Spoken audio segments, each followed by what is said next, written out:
La fiscalité ressort comme l'un des thèmes clés du grand débat français. La suppression de l'ISF passe visiblement très mal et la réflexion sur une plus grande taxation des riches suit son chemin. À tel point que le Premier ministre s'est dit ouvert à une tranche supplémentaire de l'impôt sur le revenu.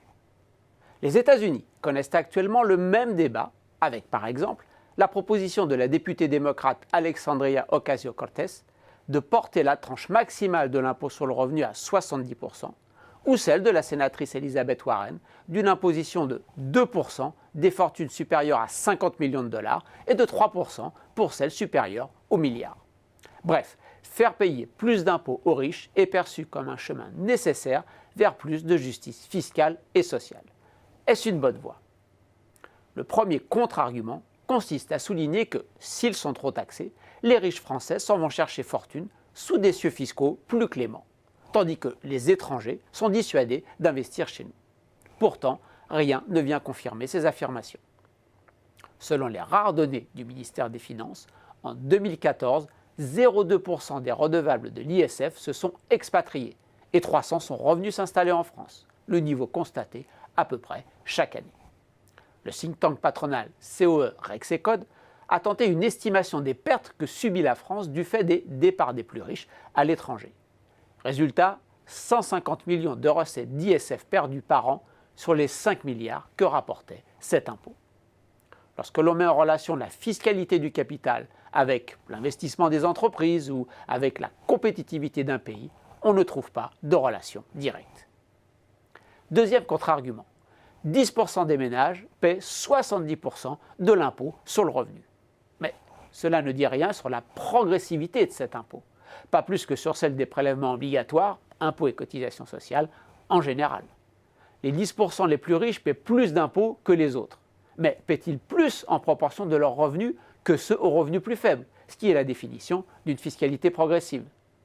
Pour en juger, il faut tout mettre sur la table, y compris la fiscalité du patrimoine et pas seulement celle sur les revenus. Enfin, un dernier argument repose sur la difficulté à définir ce qu'est un riche. Si l'on dispose d'une définition officielle du seuil de pauvreté, il n'y en a pas pour le seuil de richesse. Entrer dans la catégorie des 10% les plus riches de l'INSEE réclame de gagner au moins 4 700 € net par mois. L'Observatoire des inégalités propose de retenir le seuil de 2 fois le revenu médian, ce qui met la barre à 3 400 €. Lorsque l'on pose la question aux Français, dans le baromètre d'opinion du ministère de la Solidarité, ils répondent qu'un riche est quelqu'un qui gagne plus de 6 800 € par mois. On se retrouve à chaque fois avec des niveaux de revenus élevés pour des personnes vivant, hors cas particulier, confortablement et à même de se constituer un patrimoine.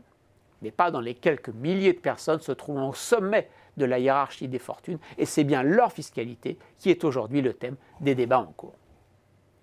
Selon les statistiques de Thomas Piketty, notre système fiscal est régressif pour les très hauts revenus qui paient moins d'impôts en proportion de leurs revenus que ceux d'en dessous. Le débat sur le niveau de fiscalité de ces très hauts revenus est donc justifié. Il est d'autant plus que les revenus des plus riches sont moins bien connus. On déclare en France plus d'allocations chômage que de revenus du patrimoine. Le salaire est déclaré par son employeur et, depuis janvier, prélevé par son employeur. Pour les revenus financiers, ce n'est malheureusement pas aussi direct. Pour preuve, les difficultés de l'INSEE à estimer le montant des dividendes versés par les entreprises françaises. Comme l'a démontré l'économiste Michel Husson, le niveau change avec les changements d'année de base, il est différent de ce que dit la Banque de France et différent de ce que donnent les estimations privées mondiales de type Vernimen, Anderson, etc.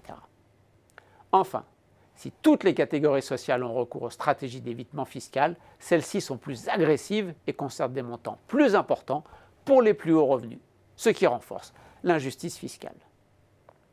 Le débat sur une taxation accrue des très hauts revenus est donc légitime et il mérite d'être posé car les réponses ne sont pas évidentes. Faut-il plus taxer les revenus ou le patrimoine?